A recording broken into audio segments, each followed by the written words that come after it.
Hello student, Uttarakhand में समूह की तैयारी कर रहे हैं विद्यार्थियों के लिए हमने जो यूट्यूब पर अपनी हिंदी की सीरीज चलाई है, उस सीरीज का अगला प्रश्न पत्र है। क्योंकि आगामी जो परीक्षा है आपकी, वो हाईकोर्ट की परीक्षा है, तो उसमें जो हिंदी का सिलेबस दे रखा है उसमें केवल ग्रामर और शब्दकोश है। तो आप उसी को तैयार कीजिए, उसी पर आधारित हमने ये श्रृंखला बना रखी है। बाकी आपके कनिष्ठ सहायक वगैरह में भी आपका ये चीज़ें पूछी जाएंगी, तो ये सभी के लिए लाभकारी हो सकता है।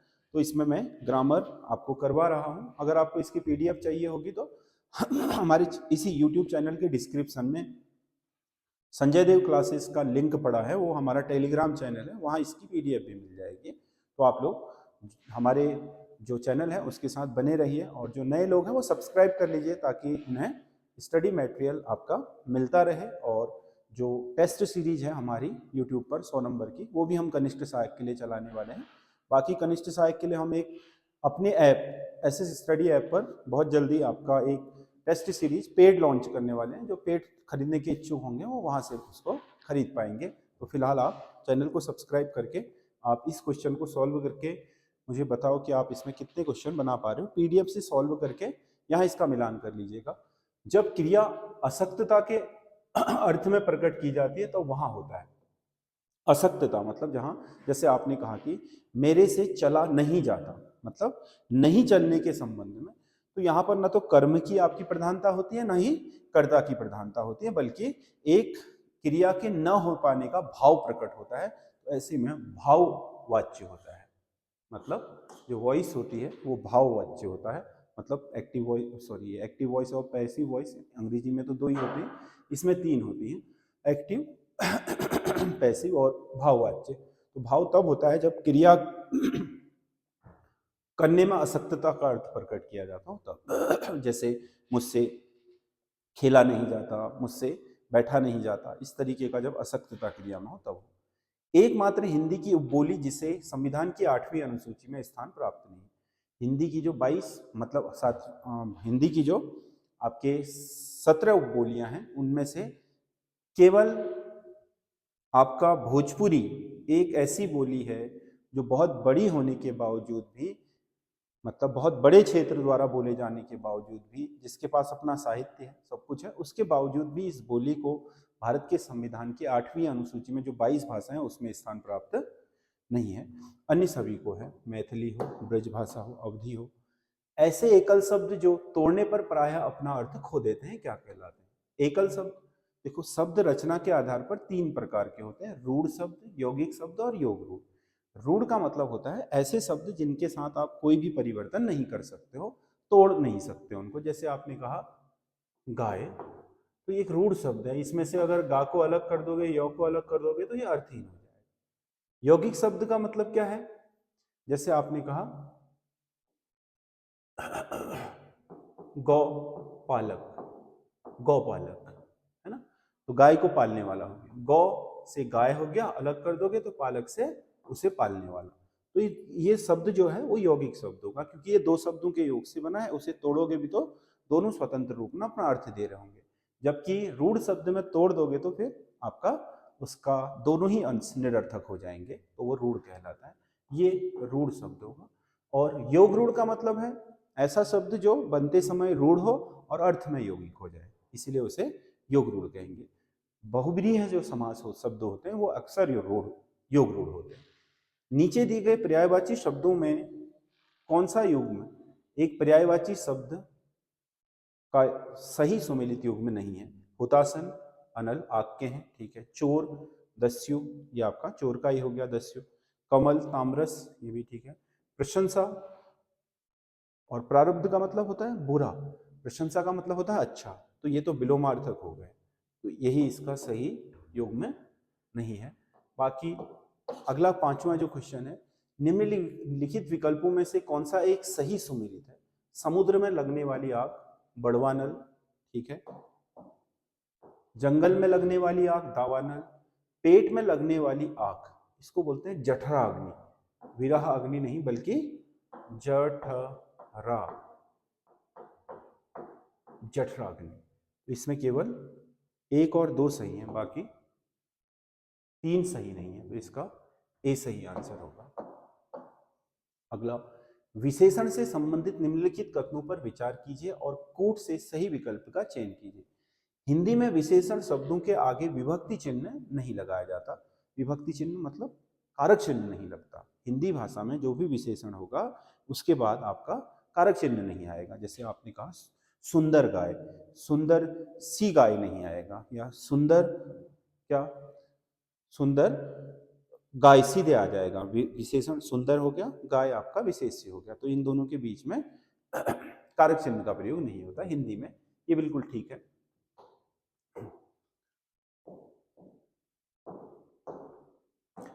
वे विशेषण जो विशेष्य के ठीक बाद आते हैं, विशेषण पहले आ गया और विशेषण बाद में, विशेष्य पहले बाद में आया तो वो तो ठीक है। जैसे आपने कहा लाल फूल, सामान्यतः होता यही है कि जिसकी विशेषता बताई जाती है, यानी कि विशेष्य बाद में आता है और जो विशेषता बताता है वो विशेषण पहले आता है।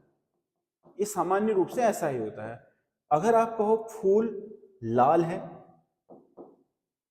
तो हुआ क्या है, यहां पर फूल तो पहले आ गया, उसको विशेषता बताने वाला शब्द बाद में आ गया। ऐसे शब्दों को बोलते हैं विधेय विशेषण, यानी कि जो जब विशेषण बाद में आए, विशेष से पहले आए तो वो विधेय विशेषण कहलाता है। साधारण सी बात है। विशेषण तुलना की दो अवस्थाएं होती हैं, दो नहीं होती, तीन होती हैं, है ना। एक तो होता है आपका मूलावस्था, दूसरा होता है उत्तरावस्था और तीसरा होता है उत्तमावस्था। तो दो नहीं होती बल्कि तीन होती हैं। तो केवल एक और दो सही हैं, तीसरा सही नहीं है। अंग्रेजी में डिग्री बोलते हैं, जैसे पॉजिटिव डिग्री, कंपैरेटिव डिग्री और सुपरलेटिव डिग्री। यहाँ पर विशेषण की तुलना को बोलते हैं मूल अवस्था, उत्तरावस्था और उत्तम। जैसे आपने कहा सुंदर, सुंदर शब्द हो गया मूल शब्द, उसमें क्या है, आपने कहा यह व्यक्ति सुंदर है, तो क्या है, ये व्यक्ति के गुण है। आपने कहा यह व्यक्ति सुंदरतर है, सुंदरतर मतलब दूसरे से, यह व्यक्ति फलाने से सुंदरतर है। आपने कहा यह व्यक्ति सब में सुंदरतम है, तो यहाँ पर तम लग गया। तर में, उत्तर में तर लगता है, तम में तम लगता है। इस तरीके से तीन आपके इसके अवस्थाएं होती, ना कि दो। तो ये वाला गलत है, ये दो ही सही होंगे। अगला क्वेश्चन है, नीचे दिए गए वाक्यों में से कौन सा एक वाक्य पूर्वकालिक क्रिया का उदाहरण है। पूर्वकालिक मतलब ऐसी क्रिया जो किसी मूल क्रिया के होने से पहले घटित हो गई हो, उसे पूर्वकालिक क्रिया बोलेंगे। उसने नहाकर भोजन किया। अब भोजन करना इसमें मूल क्रिया है, क्या करके, नहा करके। नहाना इसमें पहले घटित हो गई, तो नहाकर इसमें पूर्वकालिक शब्द हो गया। तो ये आपका पूर्वकालिक क्रिया का उदाहरण हो गया। निम्नलिखित में से असंगत विकल्प का चयन कीजिए। तो इसमें जलौध है, जल धन औध। जलौध क्या है, ये संधि जल धन औध, तो ये क्या बन गया, वृद्धि संधि। अ और आ मिल करके औ बन गए, तो आपने बना दिया जलौध। अभ्यागत, अभी धन आगत, तो ई और आ मिले तो ये बन गया या अभ्यागत। गुण संधि नहीं, सॉरी, यण संधि, ठीक है। निह धन पाप, निह धन पाप, है ना। विसर्ग से पहले ई की मात्रा आए और क्या है, विसर्ग के बाद कोई क्या है, पौ या क वर्ग का पहला, तो ये जो विसर्ग होता है वो शौ में बदल जाता है, तो ये निष्पाप हो गया, विसर्ग संधि।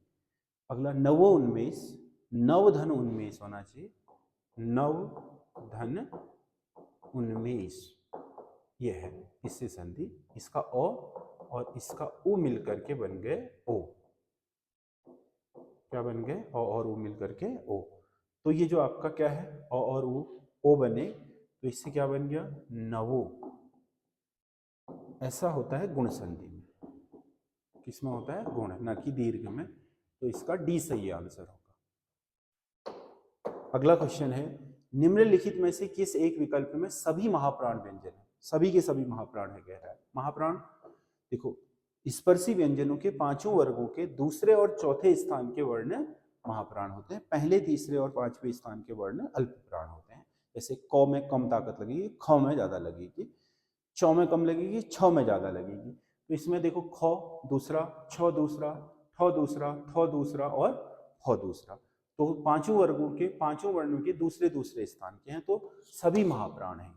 क्योंकि जैसे क में कम लगेगी, ख में ज्यादा, चौ में कम, छ में ज्यादा, ट में कम, ठ में ज्यादा, त में कम, थ में ज्यादा, प में कम, फ में ज्यादा। तो इनके पहले स्थान तो प फ होगा, फ क्या हो जाएगा, दूसरा स्थान में है तो वो मन। फिर तीसरा स्थान अल्प प्राण होता है, चौथा स्थान महाप्राण होता है। जैसे क अल्प प्राण हो गया, ख महाप्राण, तो ग अल्प प्राण, घ महाप्राण, अंग अल्प प्राण। इस तरीके से पहले, तीसरे और पांचवें स्थान के अल्प प्राण, दूसरे और चौथे स्थान के महाप्राण होंगे। नीचे दिए गए कथनों में से भाववाचक वाच्य वाले विकल्प का चयन कीजिए। भाववाच्य हो जिनमें उससे बैठा नहीं जाता, ये क्रिया की निरर्थकता को कर रहा है जो पहले क्वेश्चन में था, इसलिए भाव होगा। राम से खाया नहीं जाता, ये भी निष्क्रियता को बता रहा है, तो ये भी होगा। राम पत्र लिख रहा है, तो इसमें राम की बात हो रही है, ये कर्तृवाच्य होगा।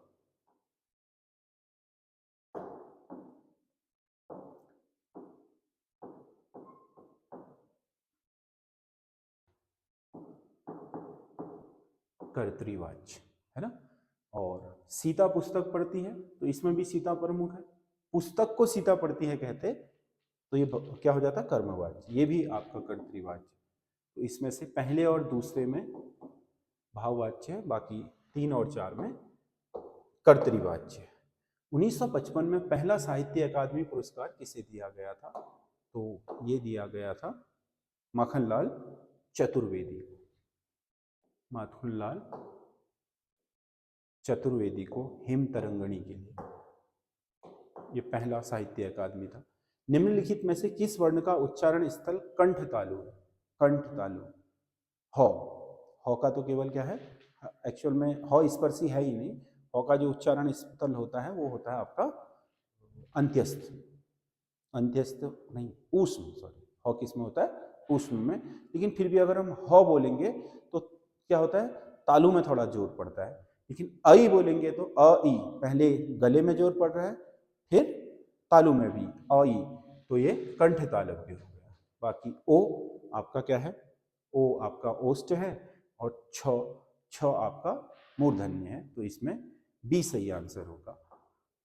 अगला क्वेश्चन है, निम्नलिखित वाक्यों में से उस वाक्य का चयन कीजिए जिसमें सार्वनामिक विशेषण का प्रयोग किया गया हो। कोई आदमी, कोई और कुछ अनिश्चयवाचक सर्वनाम शब्द हैं, दो ही शब्द हैं अनिश्चयवाचक सर्वनाम, कोई और कुछ। कोई आदमी आ रहा है, तो कोई आदमी की क्या है यहाँ विशेषता है। वैसे कोई क्या है, सर्वनाम शब्द है मूल रूप से, लेकिन यहाँ विशेषण के रूप में प्रयोग किया गया है। तो जिस सर्वनाम शब्द का विशेषण के रूप में प्रयोग किया जाता है, खासकर अनिश्चयवाचक और प्रश्नवाचक, उन दोनों सर्वनाम शब्दों का प्रयोग यदि विशेषण के रूप में किया जाए तो उसे सार्वनामिक विशेषण बोलते हैं। कोई आदमी, अब ये कोई किसी विशेषता तो होगी आदमी की, है ना, तो ये सर्वनाम का काम भी कर रहा था यहाँ कोई शब्द, लेकिन यहाँ पर विशेषता बताने का काम कर रहा है, तो सार्वनामिक विशेषण हो गया। भाषा विज्ञान की दृष्टि से उ किस प्रकार का स्वर है, उ, बड़ा उ, इसको बोलते हैं पश्य संवृत्त, मतलब वृत्त तो है लेकिन पीछे से आगे की तरफ बनेगा, तो पश्य संवृत्त होगा, इसका मतलब डी सही आंसर है। अगला, तत्सम तद्भव शब्दों का कौन सा युग्म असंगत है, पत्र पर्ण, ये तो दोनों ही तत्सम है, पत्र भी और पर्ण भी। यहाँ पत्ता होना चाहिए, पत्ता है तद्भव। चक्र चक्का ठीक है, और छत्र छत ठीक है, चैत्र चैत ठीक है। इसका मतलब ये वाला सही नहीं है, क्योंकि एक तत्सम एक तद्भव, ये दोनों ही तत्सम है, जबकि ये तत्सम तद्भव तत्सम तद्भव तत्सम तद्भव के हैं, ये आपका तत्सम तत्सम हो गया है। नीचे दिए गए विश्व हिंदी सम्मेलन दिए गए हैं, ध्यानपूर्वक अध्ययन कर असंगत विश्व हिंदी सम्मेलन का चयन कीजिए। तीसरा भारत में ठीक है, जो हुए हैं अब तक 13 हिंदी सम्मेलन। पांचवा त्रिनिदाद एंड टोबैगो, सातवां यूके, सातवां यूके नहीं बल्कि सूरीनाम में हुआ था, सूरीनाम, है ना, यहाँ भी भारतीय मूल के लोग रहते हैं, जो त्रिनिदाद एंड टोबैगो है ना, और जो आपका कैरिबियन द्वीप समूह है उसमें, तो वेस्ट इंडीज जिन्हें हम बोलते हैं। सूरीनाम आपका दक्षिण अमेरिका महाद्वीप का एक देश है, तो वहाँ पर हुआ था ये। 9वां दक्षिण अफ्रीका ठीक है, तो इसका सी सही आंसर होगा। अगला, यह वही आदमी है जिसने कल चोरी की थी। रेखांकित शब्द में उपवाक्य कौन सा होगा? रेखांकित जो आपका उपवाक्य है, इसमें उपवाक्य का पहचान बताना है। जिसने चोरी की थी, यानी कि वो क्या था? चोर। जिसने चोरी की थी वो विशेषता बता रहा है ना, चोर। चोर क्या होगा? विशेषण।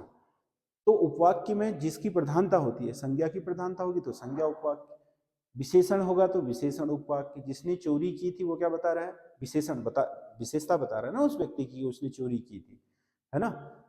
तो यहाँ पर क्या होगा? विशेषण उपवाक्य, है ना। जिसने कल चोरी की थी, वह आदमी की विशेषता है, उसने चोरी की थी। बीती विभावरी जागरी, अंबट पनघट में डूबो रहे, तारा घट उषा नागरी। तारा घट उषा नागरी, तारा घट और उषा नागरी को उसने एक में दूसरे का भेद रहित आरोप किया है। तो भेद रहित आरोप होता है तो उसे रूपक कहा जाता है।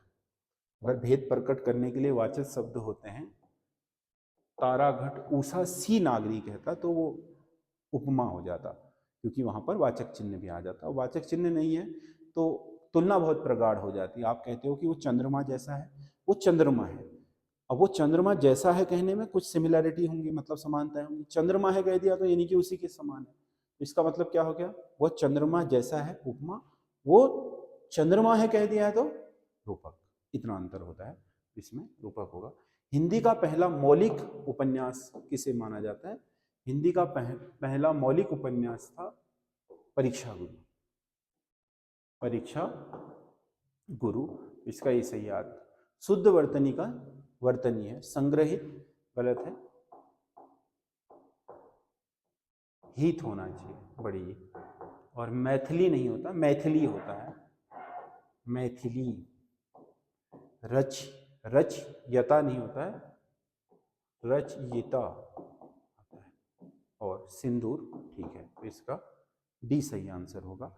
ये 20 क्वेश्चन है, आपको कैसे लगे आप कमेंट करके जरूर बताइएगा। और आगामी जो आपकी परीक्षाएं हैं उनके में आपके लिए काफ़ी लाभदायक हो सकता है। बाकी हमारे यूट्यूब चैनल और हमारे ऐप को आप डाउनलोड कर लीजिए, यूट्यूब चैनल को सब्सक्राइब कर लीजिए, ताकि आप हमारी जो विभिन्न परीक्षाओं को लेकर के तैयारी से संबंधित मटेरियल है वो आप तक पहुंच जाए और उसका लाभ आप उठा सकें। धन्यवाद।